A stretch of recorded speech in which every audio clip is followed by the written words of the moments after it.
Hello everybody. Welcome. Doing a live video in the spirit of taking risks.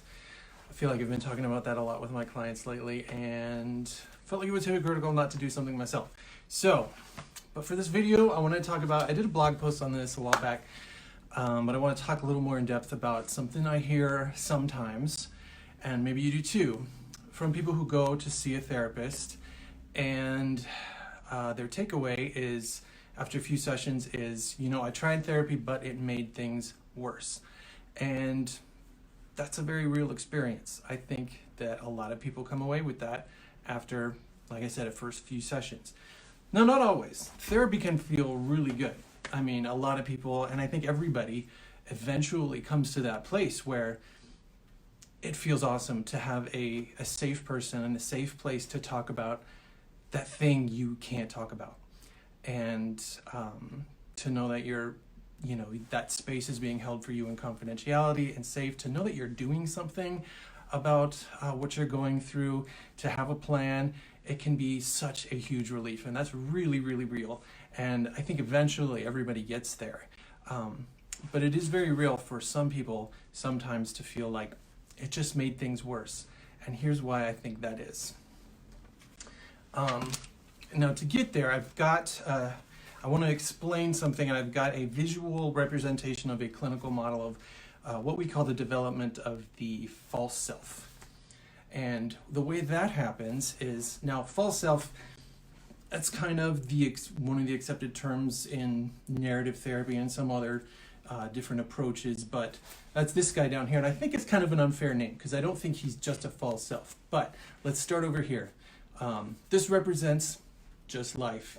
We are beset by all kinds of tragedies, traumas, disappointments, betrayals, just things that happen, that come in and they wound us and they leave us like this guy. And that represents the part of us that is wounded, that feels shame, that feels loneliness, helplessness, violation, all the things that we feel that we don't want to. And out of our desire not to feel the things that this wounded part of us is beset with, we form this guy, the false self. He puts on armor, he looks strong, he picks up a sword, and what he does is he's really our protector. He is the one who actually, in a lot of cases, in a lot of our stories, allows us to survive the hard years of dealing with ongoing trauma, ongoing abuse, ongoing whatever, and just the reality of not being able to heal from it in the way we'd like to. So he's not, like I said, I don't like calling him the false self because he's not really an all bad guy. But he's got some drawbacks. There's things he can do. There's things he can't do.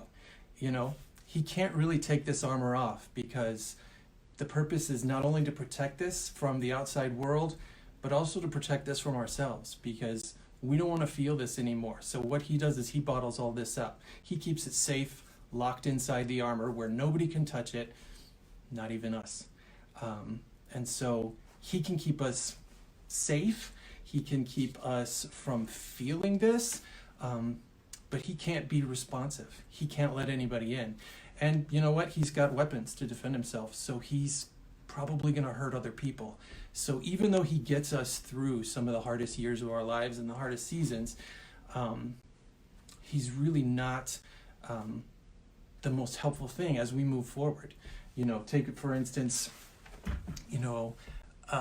working with guys who have suffered all kinds of trauma and been affected by how our society treats men's mental and emotional health, and bottled things up inside and looked the part and all of that stuff, and been tough and been smart and been go get 'em and successful and in charge and better than everybody else. And then we want them to go and start a family and be a good husband and a good father. But they're trapped in here, and suddenly it's something they can't do. And it's their fault, or we say that. And so what do? You're stuck in the armor. And that, my friends, is why I think therapy can feel like it's not working or that it's making things worse, because it starts the process of coming out of this armor.